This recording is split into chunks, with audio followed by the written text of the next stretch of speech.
Na última aula a gente viu sobre o conjunto dos números naturais. Conhecemos seus elementos. Hoje vamos falar do conjunto dos números inteiros, que pode ser entendido como uma extensão do conjunto dos naturais. Adicionando ao conjunto dos naturais, considerando que o zero já está incluso, os números simétricos aos números naturais. Então, com esse conjunto, nós entendemos também o conceito de simetria, número simétrico ou oposto. O surgimento desse conjunto se deve à necessidade de lidar com problemas como esse, por exemplo, que não poderiam ser resolvidos lá no conjunto dos naturais. Então, como é que eu resolveria esse problema geometricamente falando? Se eu fizesse 3 menos 1, é como eu estar na posição 3 e voltar uma unidade. Então, eu sei que 3 menos 1 é igual a 2. Agora, se eu estou no 3 e eu quero voltar na reta 5 unidades, isso me daria um problema. Consigo voltar 3, mas para cá tem o quê? Então, no conjunto dos naturais, embora ele sirva para resolver vários problemas, conforme a humanidade foi se desenvolvendo, surgiram problemas que ele não poderia resolver. Então foi necessário a criação e desenvolvimento do conjunto dos inteiros, que é basicamente todo o conjunto dos naturais com seus respectivos opostos. E aí atribuímos o sinal de positivo e negativo a esses números. Então, para isso, precisamos entender o conceito de número simétrico ou oposto. Dado um número qualquer, e vamos simbolizar por alguma letra aqui, número A, o simétrico de A vai ser o número menos A. Então, inicialmente, considerando o A sendo um número natural, a gente vai ter uma reta desse tipo, né? Começando no zero e vai aumentando de uma em uma unidade na direção positiva. Então, se eu adiciono a essa reta o simétrico de cada um desses números, esses números vão ser posicionados de maneira oposta, na direção oposta da reta, finge que está reto, tá? E aí eu vou atribuir sinais negativos a esses números.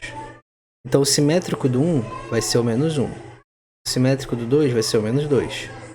Do 3 vai ser o menos 3. E o simétrico de um número A qualquer vai ser o menos A. E é claro que essa definição serve tanto na direção dos positivos para os negativos, ou seja, o simétrico de um número positivo é negativo.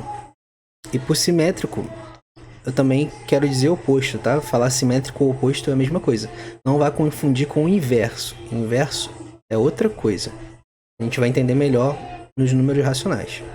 Então, o simétrico de um número negativo é um número positivo.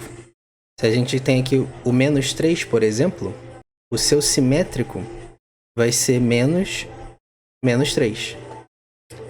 E isso aqui é como se fosse menos 1 vezes menos 3, que vai resultar em um número positivo.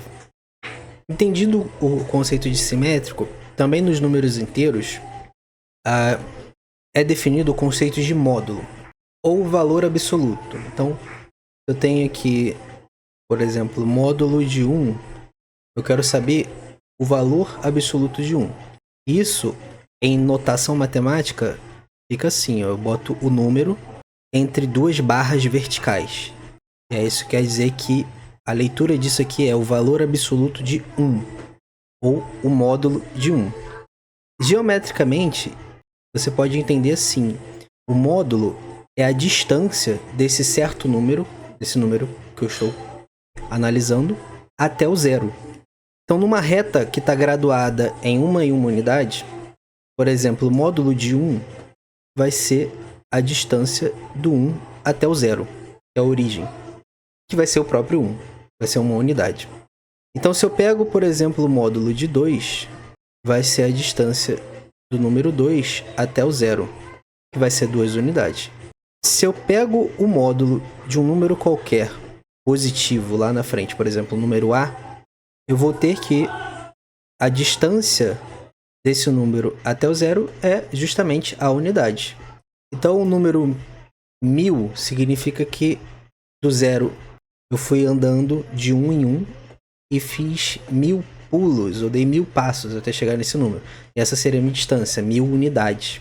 Então, o módulo de um número A qualquer é a distância de A unidades até o zero. Então, o módulo de 1 descobrimos que é 1, de 2 é 2, e o módulo de um número A qualquer positivo é A, próprio A.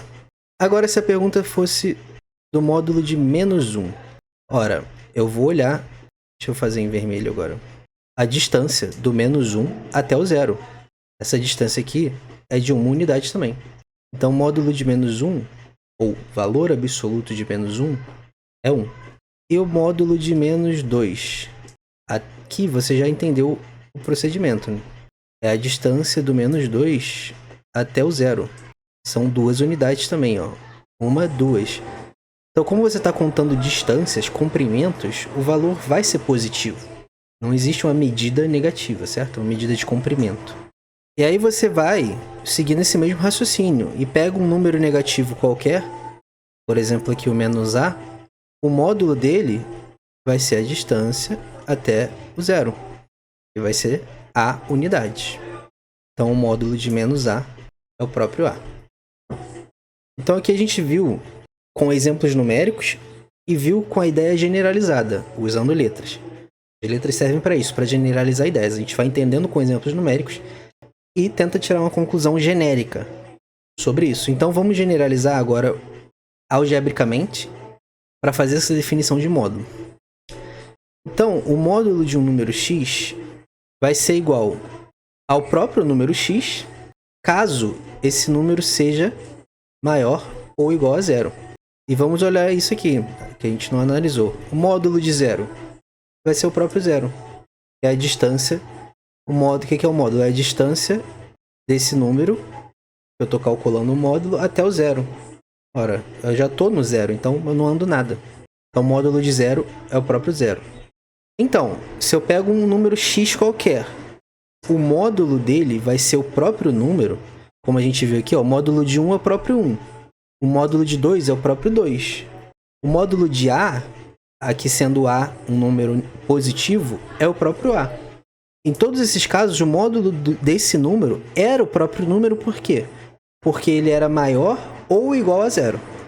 E a outra possibilidade é que o módulo de um número x qualquer vai ser o simétrico dele, caso esse número seja menor que 0.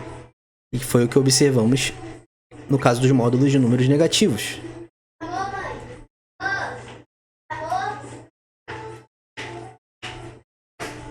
Entender essa definição algébrica é importante principalmente para resolver problemas de equações que contenham módulos, equações modulares. Entender isso aqui é útil para muitas coisas, mas tratando dos conjuntos numéricos, é principalmente útil para entender a regra de sinais das operações. Por exemplo, na subtração 3 menos 5.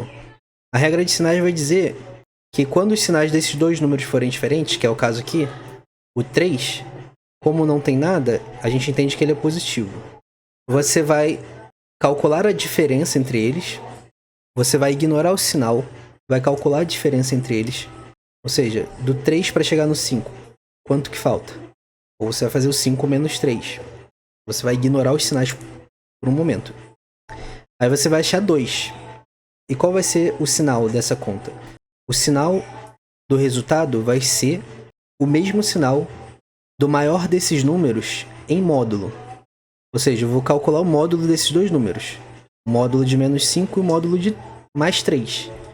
O número que tiver o maior valor em módulo determinará o sinal do resultado da operação. E nesse caso aqui, o 5 é maior em módulo do que o 3. Então, como aqui é menos 5, aqui vai ficar menos 2. Se você colocasse isso na reta, eu poderia entender o que você fez foi o seguinte: você está lá no 3, e aí você vai andar 5 casas para trás, por causa do sinal negativo. 1, 2, 3, 4, 5. Aí você para no menos 2. Eu estou adiantando um pouco a operação de subtração, né? Um número simétrico de um certo número A também pode ser chamado de oposto aditivo. Então, outra definição que você pode dar para o conjunto dos números inteiros é que ele é formado pelos naturais mais os seus respectivos opostos aditivos. O que é um oposto aditivo? É eu pegar o número e adicionar a esse número o seu oposto. Quem é o oposto de 1? É o menos 1. essa operação vai ficar 1 menos 1 igual a 0. Agora eu vou pegar o oposto aditivo do menos 3. Quem é o oposto do menos 3? É o 3. Então, como é o oposto aditivo, eu vou adicionar o menos 3 ao seu oposto. Ora, menos 3 mais 3 é igual a 0. E sim, provavelmente você já percebeu. Seja qualquer o número que eu pegar, qualquer que seja o número que eu pegar, se eu adicionar a esse número o seu oposto aditivo, o resultado será 0. Então, concluindo, colocando em notação de conjuntos, nós vamos ter isso aqui. O conjunto dos inteiros também é um conjunto infinito. Você pode ir tanto para o infinito negativo quanto para o infinito positivo. Então, para denotar isso, a gente pode fazer assim. Bota uma reticências na esquerda, bota alguns elementos aqui chegando no 0, se aproximando do 0, para deixar indicado qual é a lógica que está seguindo. Chegou no 0, a gente indica mais uns elementos, só que dessa vez positivos. E aí bota uma reticências aqui também para indicar que isso aqui continua, tanto quanto se queira. E aí existem alguns subconjuntos, ou seja, conjuntos menores que podem ser formados, menores entre aspas, né? Porque eu posso ter um subconjunto do conjunto dos inteiros, mas também infinito. Como, por exemplo, se eu fizer o conjunto dos inteiros e colocar esse mais, significa que eu estou considerando apenas os números inteiros não negativos, como 0, 1, 2, 3 e assim por diante. Esse caso aqui ficaria igual ao conjunto dos naturais, né? Aqui um adendo, eu falei não negativos, porque percebe que o 0 está aqui. Porque talvez você fale, esse aqui é o conjunto dos inteiros positivos. Mas o 0 ele não é positivo e nem negativo. Então, sendo o mais técnico possível, você pode ler isso aqui como conjunto dos inteiros não negativos. Você poderia excluir o 0 também, colocando o asterisco. Então agora sim, você poderia falar isso aqui equivaleria aos naturais não nulos. Ou então tem livro que você vai ler isso aqui como positivo e esse aqui como estritamente positivo. Aqui nós temos os inteiros não positivos. Quando acrescentamos o asterisco, ou seja, excetuamos o 0, nós temos o conjunto dos inteiros negativos. Ou, dependendo do livro, aqui vai ser o conjunto dos negativos e aqui vai ser o conjunto dos estritamente negativos.